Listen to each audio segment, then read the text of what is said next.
I Yeah. believe so. Yeah. Yeah. Okay. I'm super excited. Hey guys, happy. What is it? Thursday. We had a tornado warning here. I think all roofers are probably super excited about that just because of all the storms happening, which I'm really excited to talk to you, Chuck, about your experience, everything that you're going through when it comes to teaching others and mentoring others in sales. But before we get too in depth into that, but guys, this is our weekly or daily lives, really what we're doing to highlight our speakers at Scaled Stability. If you don't know what Scaled Stability is our next upcoming event in a few weeks, 21 days actually, super soon. That's happening here in Searcy, Arkansas. It's going to be the #1 growth conference in the South for faith-based business owners and entrepreneurs, and we would love for you to be part of it. And part of this highlights, I get the pleasure of just interviewing our speakers and get to spend a little bit of time with them, picking their brains.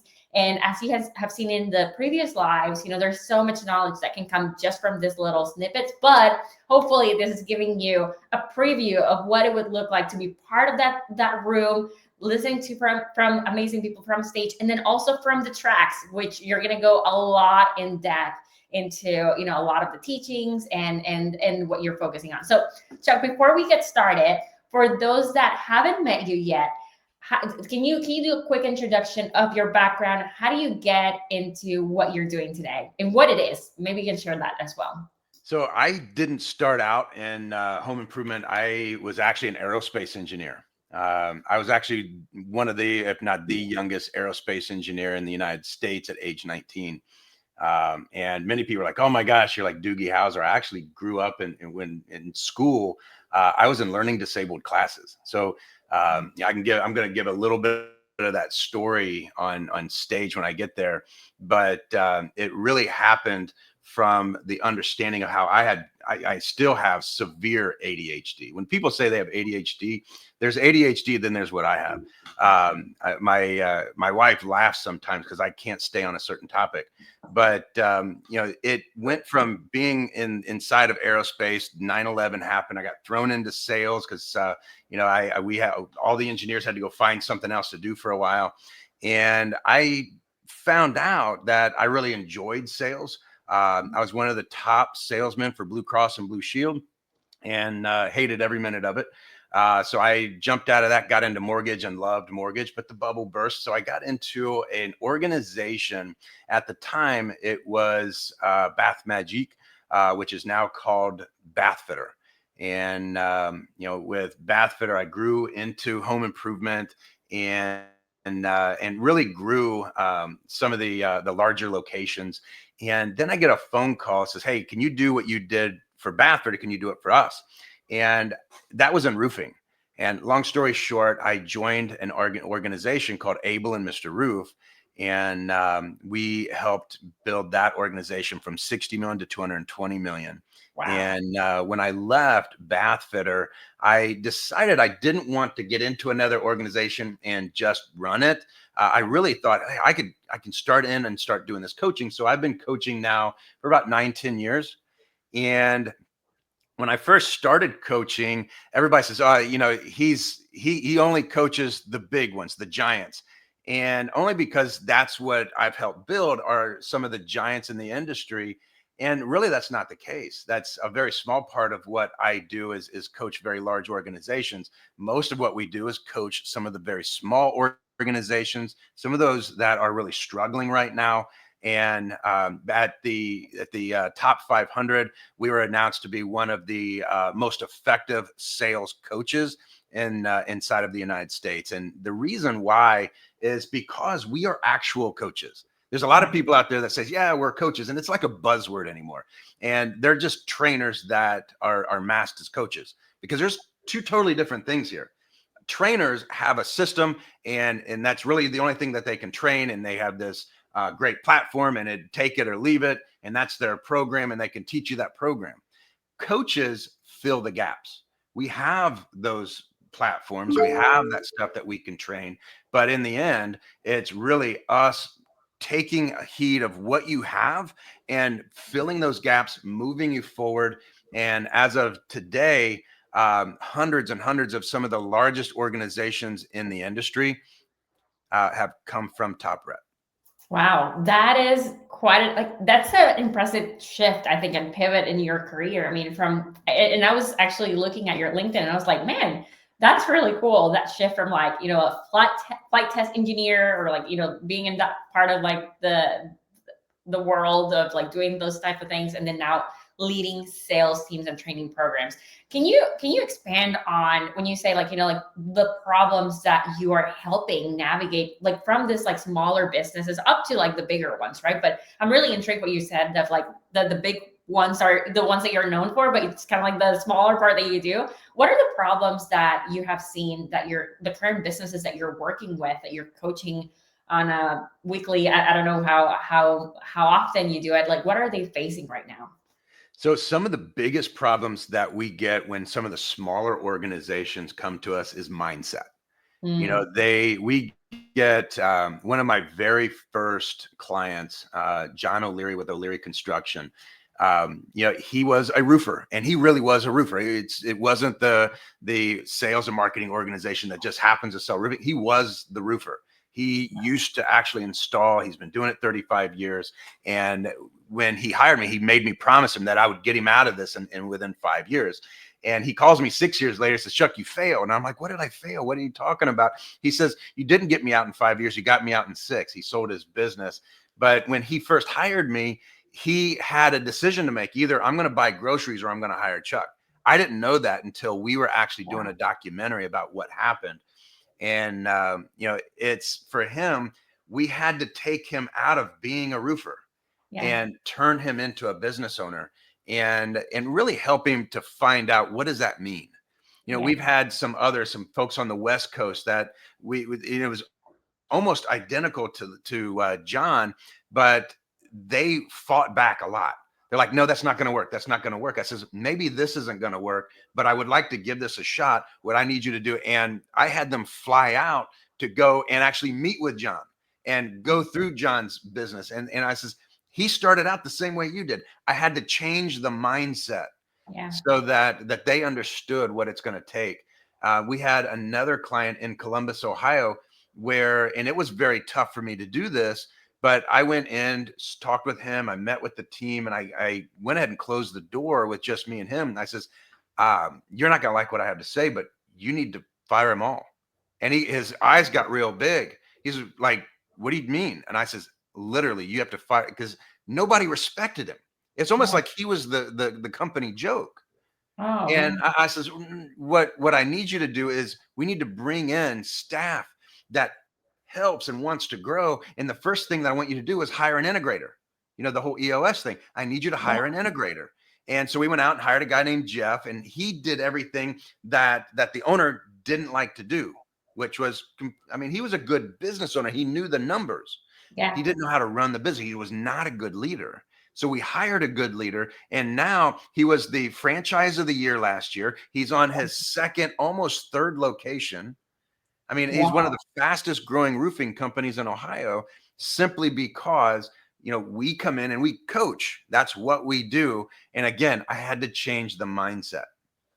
It is so hard. I think I look back at where I was before we started going into like business and being entrepreneurs and all this stuff. And like my mindset, growing up in a third world country, like like your background also affects a lot of like what you believe. And so you have to break through a lot of those things to be able to see, oh, it is possible for me to be in an Inc. 5000 list, like it is possible for me to. So that what you're saying, some people might think like, oh, mindset, when they haven't gone through like that transition and that breakthrough. But once you go through it, that it's the hardest thing, yet it's the one most important thing that you can do. For those, for everybody that's watching, when people are working with you, I'm interested in knowing what have you seen, or what do you think makes your approach so different when approaching, this coaching of sales, and I think you mentioned it just a little bit, but I would like to go deeper of like what makes you different, Chuck, from like many other organizations maybe that they're supporting, roofers and contractors in a similar way. I'm glad you asked this, because just before you and I got on, I was on with a very large franchise, a bath franchise, and this franchise itself has catapulted the entire franchise because of some of the stuff that we're doing right now. And what's so unique with Top Rep is you're going to hear a lot of people talk about tonality. We've seen there's a guy on social media right now spending millions of dollars talking and about tonality, and then there's other people talking about the sales process, and there's other people talking about the management process. We're the only company that literally brings all that together. We show you a whole different world of the tonality mixed with the sales process, mixed with how that sales manager needs to be holding people accountable. And so you're going to see the difference if you were to buy everybody else's system. We actually bring it all together because of the fact that we are the coach, not so much the trainer. And as you have been in this role, of supporting others, in their growth, I'm sure you have seen people that were not ready to take advantage of all these things that you're offering, which is so painful. I know for all of us that have gone through that shift, and like, man, like that deciding between groceries and a coaching program, like it becomes, like a life or death type of decision, that growth. What would you say that you have seen that people miss when it comes to like coaching? Because some people think like, oh, I'm gonna get coaching when I'm in this point, instead of like, hey, I need coaching right now. What do you think like people are missing out when they're making that decision of like, should I get a coach today, or should I wait a little bit until my business is at a certain point? So we say that many business owners are too busy to be successful. They're too busy. They might as well go out and buy a fighter uniform, because that's all they're doing all day long. Yeah. Our job is to extinguish all owner operators. I can't stand owner operators. That it is the most stagnant owner. The most stagnant way of owning a business is being an owner operator that you can have. And that just means that you own the business. It's like you're the mayor, the barber, you're everything. And you cannot grow. And we challenge this. Now, when we bring somebody on, we have these things called discovery calls. That's when we kind of show them a little bit about what we do. And people get surprised when I'm not closing you. They think that, hey, we're a sales organization. I'm going to sit here and close you. I'm going to give you a day of discount. We don't do that. And there's one reason why, because we used to. We've made our mistakes, and we used to go in and close people, and then we find out that they're not ready yet. They bought because I made them buy, and the problem is they weren't ready to actually get started, and it was a detriment to us. And so now what we do is say, hey, I don't even want your answer right now. I need you to think and decide, are you going to commit to this? Because our reputation and the success of that client lays in the balance of them being ready to move forward. Now, I will also tell you that everybody should be ready, but I need them to make that decision, because a lot of them are, in fact, way too busy to be successful. And I totally agree with that, because you cannot force people to want to grow at the end of the day. You can coach them, you can give them the path, but it is up to them to take action, right? To like do the things that you're encouraging them to do, which takes me to the next question. The whole event that we have going on has been built around this notion of scaling with stability. And I think coaching is a very important part of why you're able to scale, when you have the right mentors and people around you that are showing you that path for success. When you hear that phrase, of scaling with stability, what comes in mind to you when you're coaching these businesses? How have you seen this played out in, even your own work or your own business, and the people that you have coached, this notion of like scale with stability? And I'm glad that you guys named it scale with stability, because we've seen all the other conferences out there, scale it and scale this and scale. And all that means is blow your business up, make it uncontrollable, and cross your fingers that someone's going to buy it. Because that's the thing right now is bring it up and make somebody buy it. But scale with stability means create the foundation. Make a strong foundation, and then start to scale this thing to where somebody actually wants to buy it, and you don't want to sell it because you put so much into it. You put blood, sweat, tears, and you don't want to see your baby disappear. Not a lot of these organizations are like, man, I just cannot wait to get out of this thing.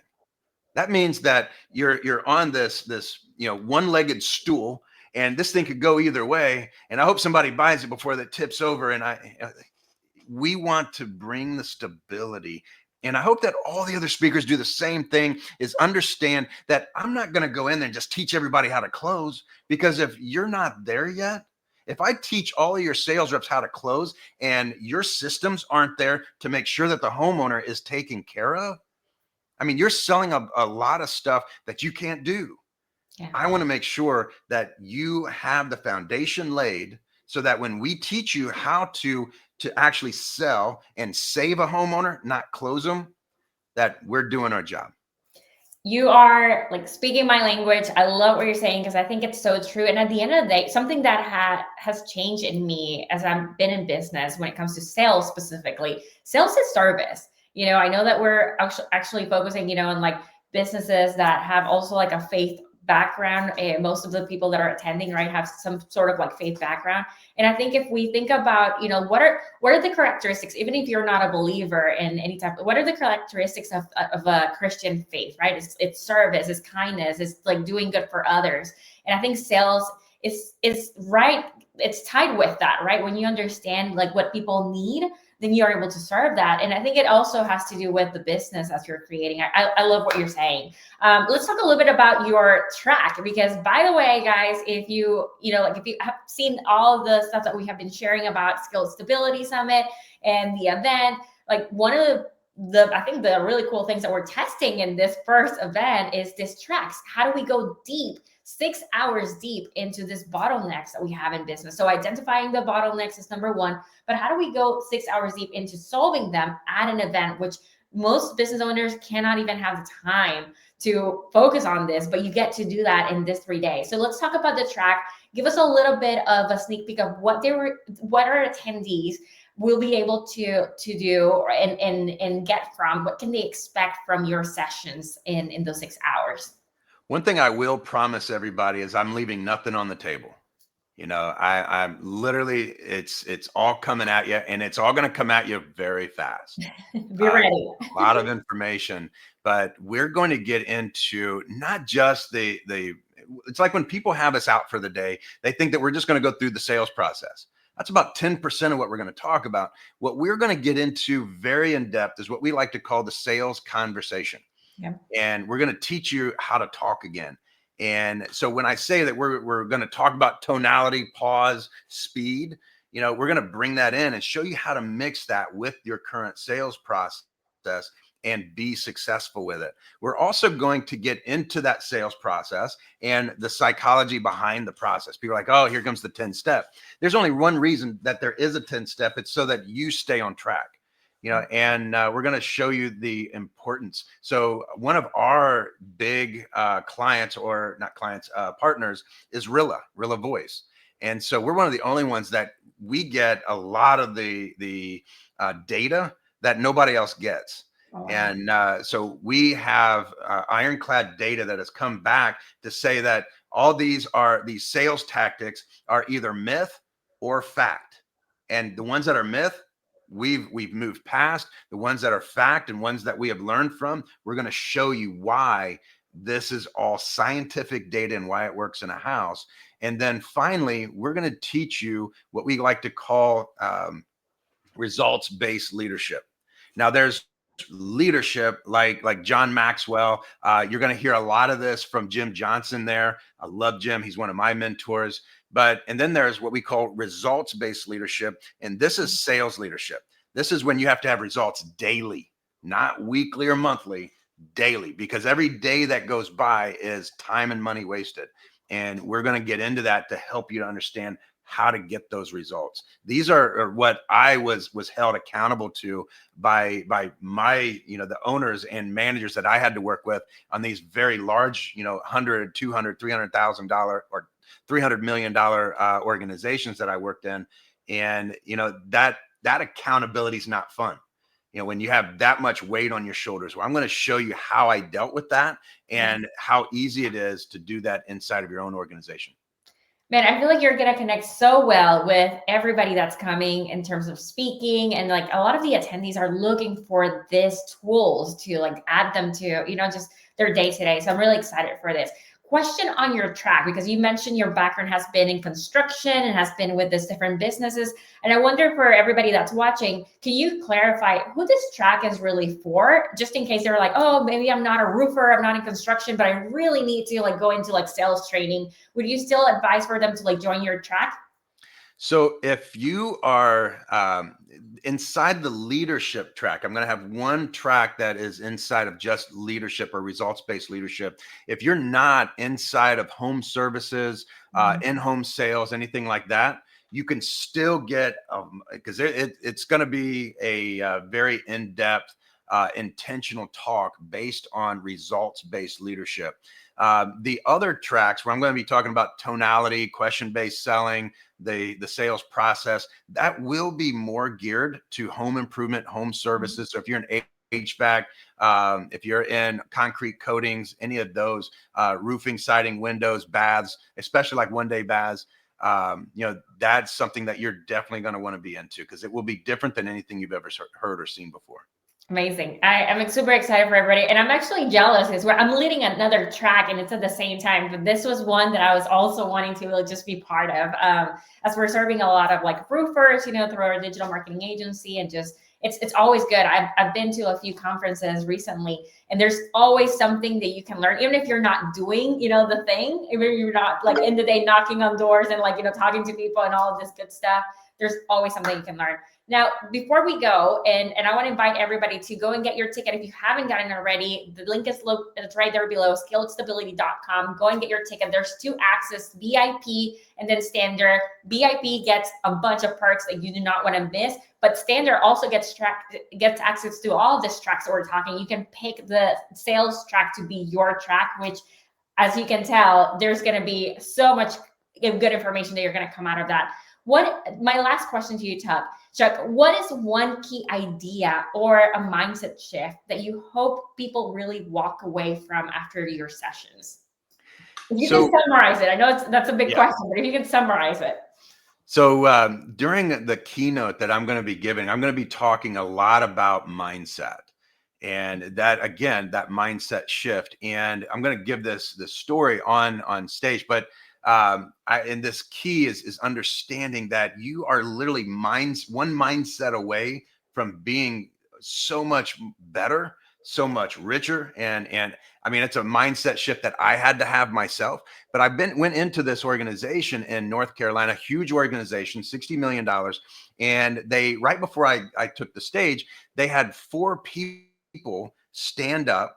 And these sales reps were their top reps. These reps were heads and tails above everybody else. And there was probably, I'd say there was probably about 30 or 40 sales reps there, but only 4 of them are these exponential reps. And, I when I got on stage, I asked, I said, can these 4 reps stand back up? And they stood up. I says, I want everybody to look at these reps. When they wake up, they levitate over their bed and their pants come to them. And these people are like looking around like, what are you talking about? I says, guys, none of that's true. The only difference between you and these sales reps is because they know what it looks like. They know that it can happen, and you're still trying to figure it out. You are one technique and one understanding that you are just as good as they are from being them. And that's what I need everybody to understand is all you have to do is have this mindset shift. If you don't think that someone else can run your company, if you don't think that I can hire somebody and do as well as I can, or if you are limiting beliefs, 1 or 2 limiting beliefs away from being crazy successful. Don't let that limiting beliefs, guys, affect that growth. I think this is exactly what most people need in life today to be able to overcome, right, some of the challenges that we face in business. Thank you so much, Chuck. This was super insightful. I cannot wait to meet you in person and to hang out in 21 days, which is crazy. I cannot wait. It's going to be insanely crazy. Just like all the speakers that we have, we're all coming together in Searcy, Arkansas. Guys, if you're watching this and you haven't gotten your ticket, you're definitely going to miss out. So you better go and run and get it. Thank you so much, Chuck, for your time. We appreciate you and cannot wait to see you very soon. Thanks, Karen. See ya. Bye. Thank you.